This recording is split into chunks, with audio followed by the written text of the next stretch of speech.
Les éclairs zébraient le ciel de Séville comme des coups de poignard. Et Marion, trempée jusqu'aux os, fut projetée hors de la maison familiale avec une violence qui la fit trébucher sur les pavés glissants. « Sale dépravée! Tu n'es plus ma fille » hurla son père. La porte claquant derrière elle comme un point final à 25 années de mensonges étouffants. Dans la tempête qui rugissait, Marion serra son sac contre sa poitrine, les larmes se mêlant à la pluie, réalisant que son coming out n'avait pas libéré son âme, mais l'avait condamnée à l'exil. Marion errait dans les rues étroites du quartier de Santa Cruz, le cœur battant comme un tambour de flamenco déchaîné. L'Espagne, ce pays de passions ardentes et de traditions ancrées, semblait soudain hostile. Ses orangers parfumés moqueurs sous l'averse.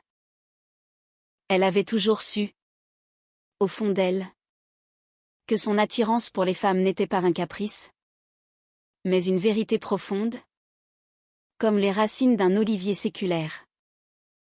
Pourtant, en avouant son amour pour Julie à sa famille conservatrice, elle avait déclenché une tempête plus violente que celle qui fouettait la ville cette nuit-là. Julie. Ce nom résonnait en elle comme une mélodie interdite. Elle s'était rencontrée 6 mois plus tôt, lors d'un festival de littérature à Madrid. Marion, étudiante en histoire de l'art, était venue de Séville pour une conférence sur les peintres impressionnistes français, une passion héritée de sa grand-mère, une expatriée de Paris qui lui avait légué un amour pour la culture française. Julie, une photographe française installée en Espagne depuis 5 ans, capturait les âmes des gens à travers son objectif. Âgée de 28 ans, avec ses cheveux noirs coupés courts et ses yeux bruns qui semblaient percer les secrets, elle avait approché Marion avec un sourire espiègle. « Votre regard sur ce tableau de Monet me dit que vous voyez plus que des nénuphars. » Parlément. Ce fut le début d'une connexion immédiate, comme si leurs âmes s'étaient reconnues dans la foule. Elles parlèrent des heures, de Baudelaire à Lorca, de la liberté des rues parisiennes aux mystères andalous. Julie, originaire de Provence, portait en elle cette élégance française, un mélange de sophistication et de sensualité terrax en drafter. Marion, avec ses cheveux châtains ondulés et ses yeux verts hérités de sa mère espagnole, se sentait vivante pour la première fois. Leurs conversations glissèrent naturellement vers des confidences intimes. Et un soir, sous les étoiles de la Plaza de España, Julie posa sa main sur celle de Marion. « Je ne sais pas ce que c'est. Mais avec toi, je me sens chez moi » murmura-t-elle. De retour à Séville, leur relation s'épanouit en secret.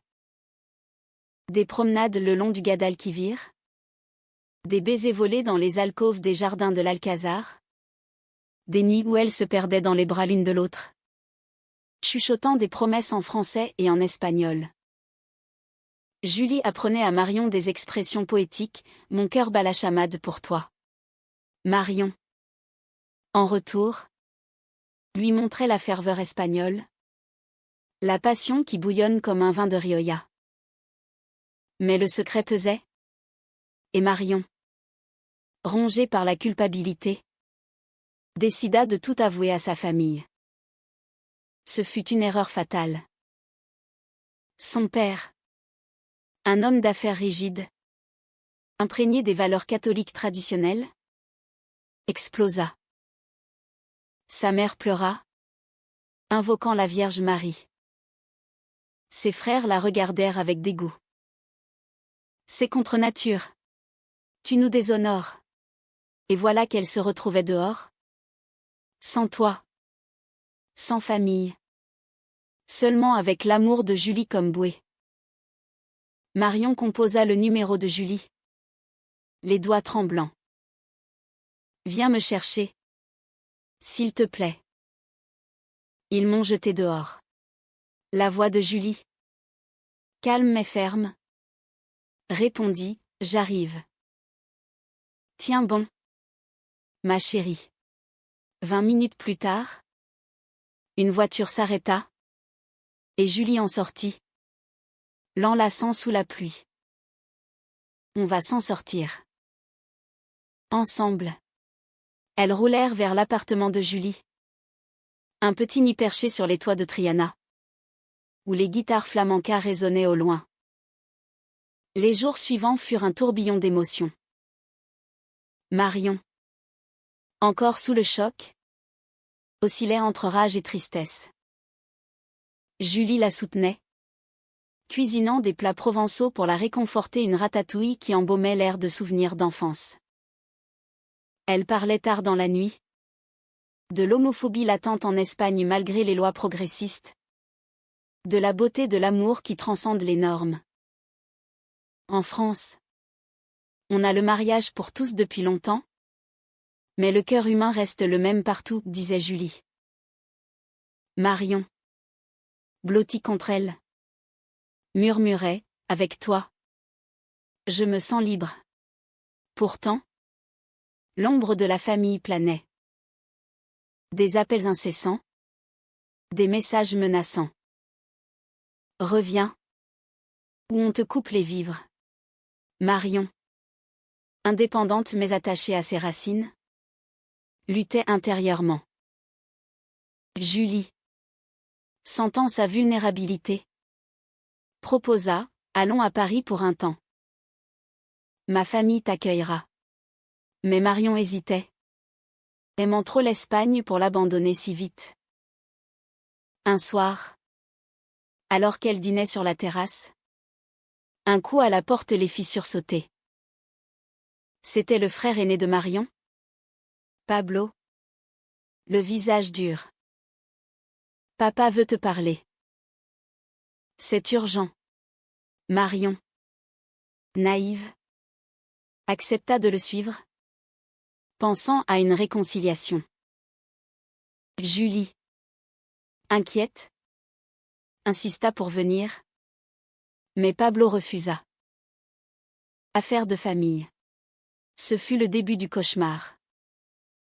Arrivée à la maison familiale, Marion fut accueillie par un prêtre et un psychiatre. Tu es malade? Ma fille. On va t'aider.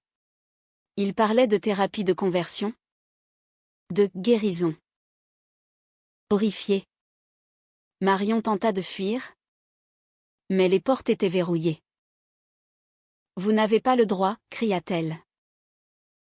Son père répondit froidement, pour ton bien? On te gardera ici jusqu'à ce que tu redeviennes normale. Marion se débattait dans les bras de Pablo, son cœur cognant comme un marteau sur une enclume.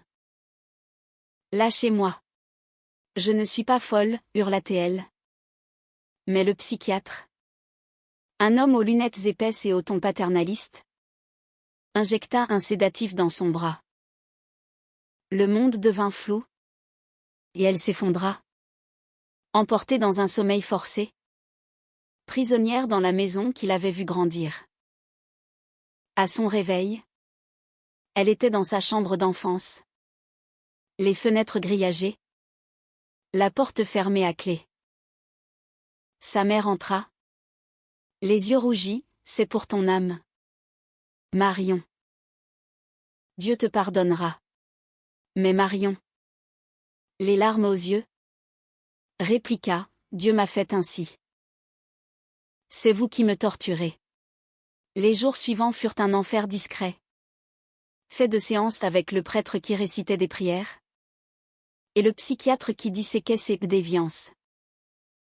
Il parlait de son enfance, de son père absent, comme si l'amour pour Julie n'était qu'un symptôme. Julie, de son côté, paniquait.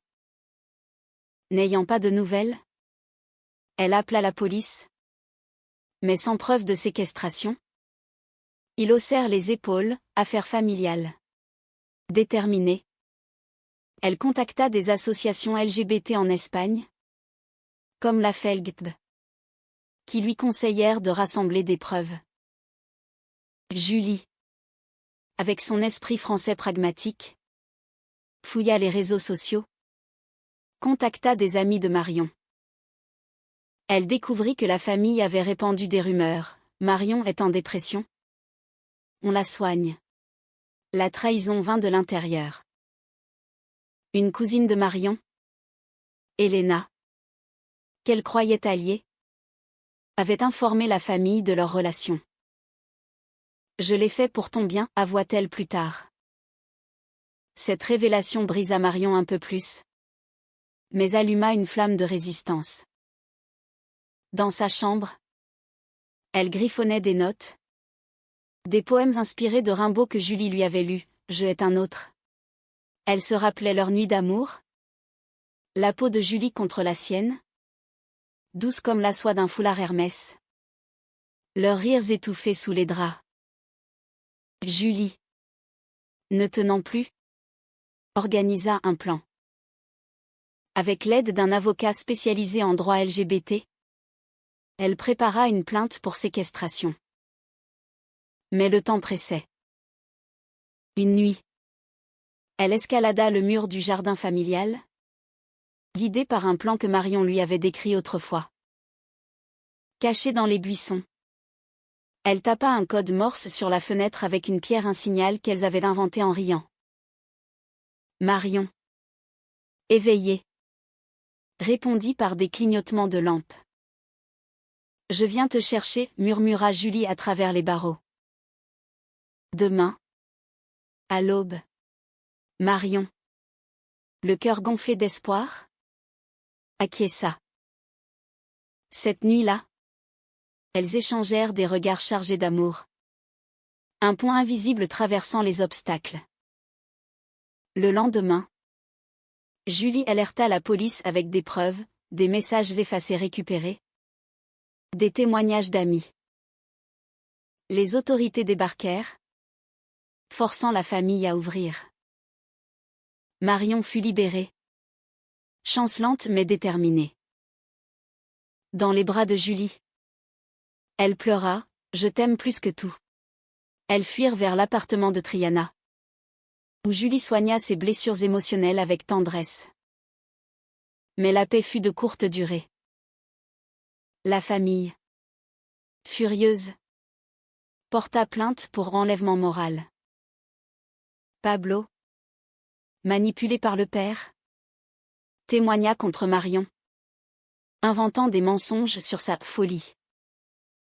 Le procès s'annonçait, un tourbillon judiciaire où l'amour était jugé.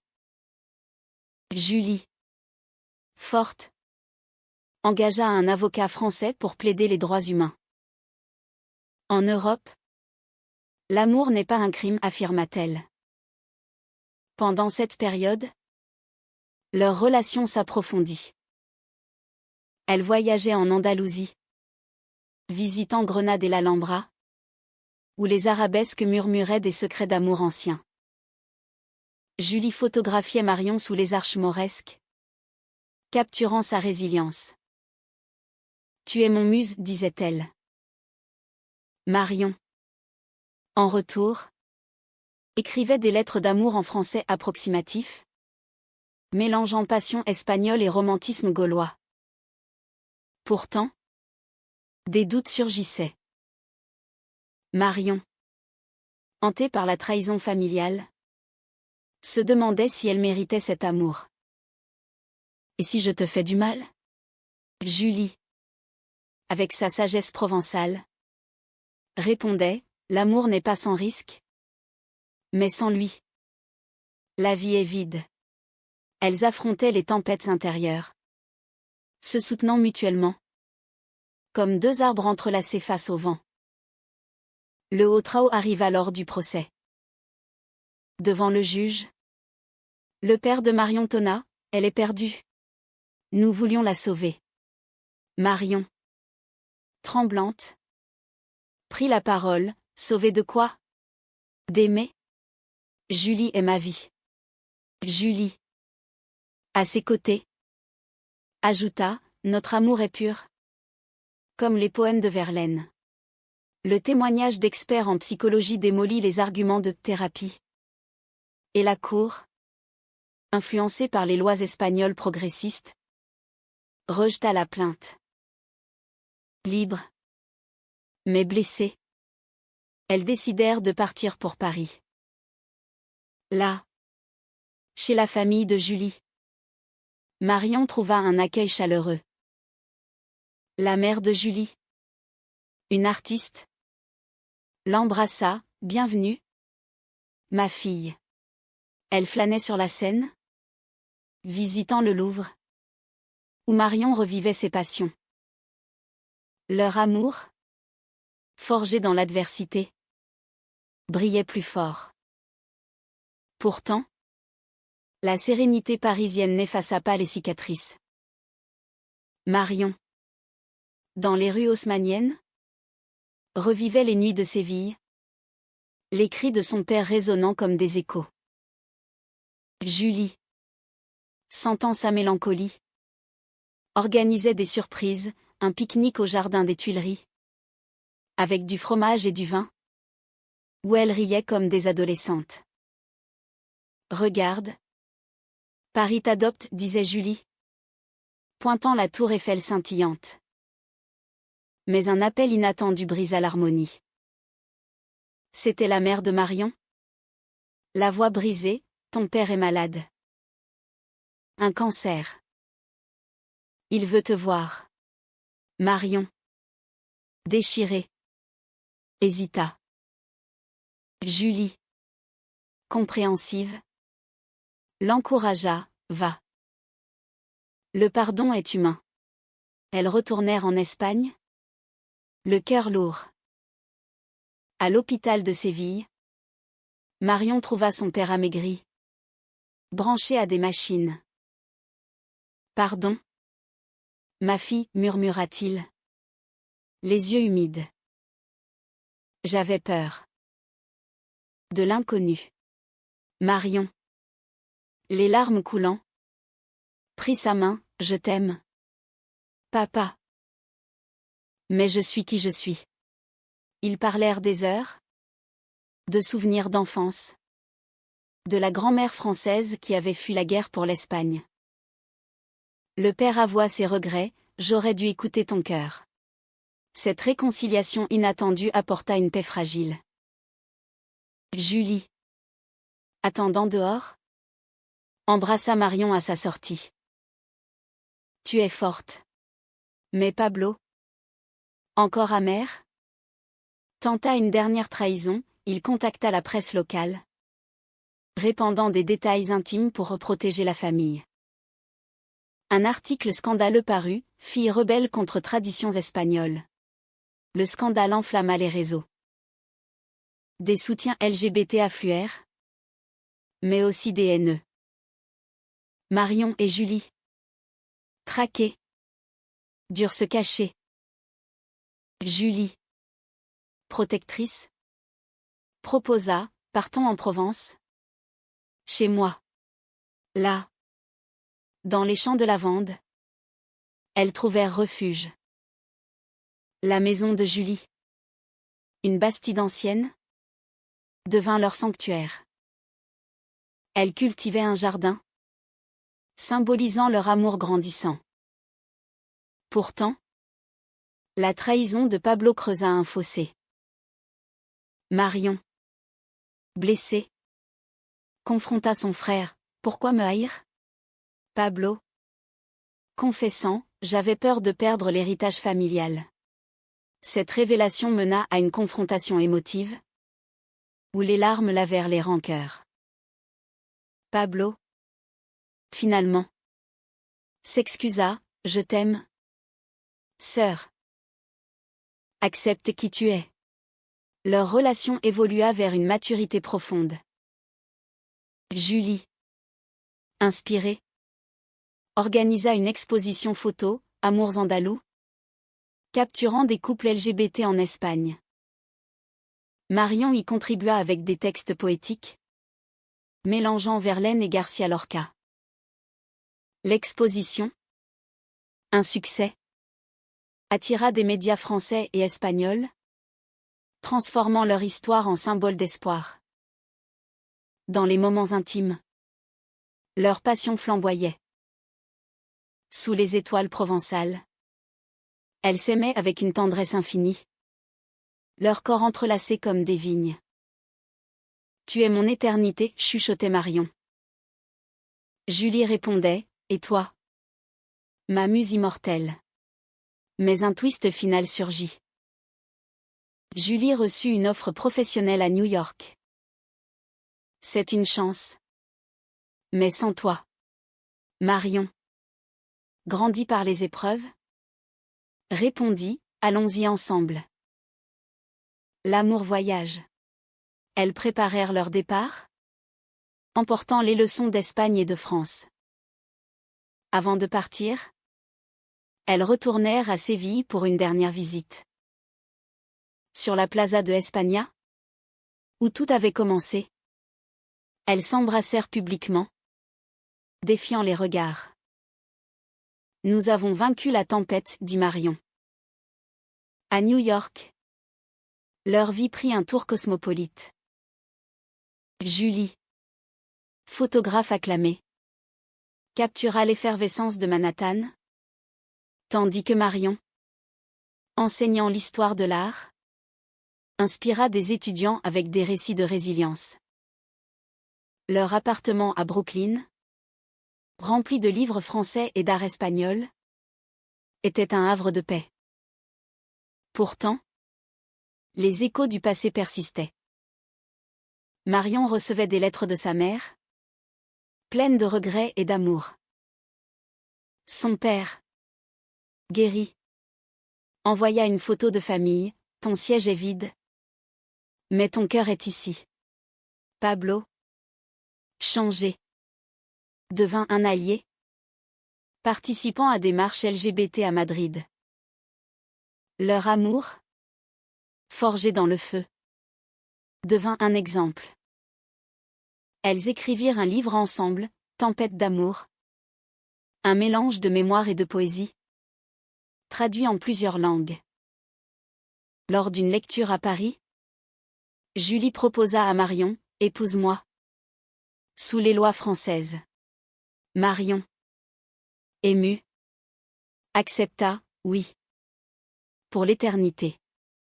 Le mariage, intime, eut lieu en Provence, entouré de lavande et d'amis. La mère de Julie officia. Le père de Marion, en larmes, donna sa bénédiction.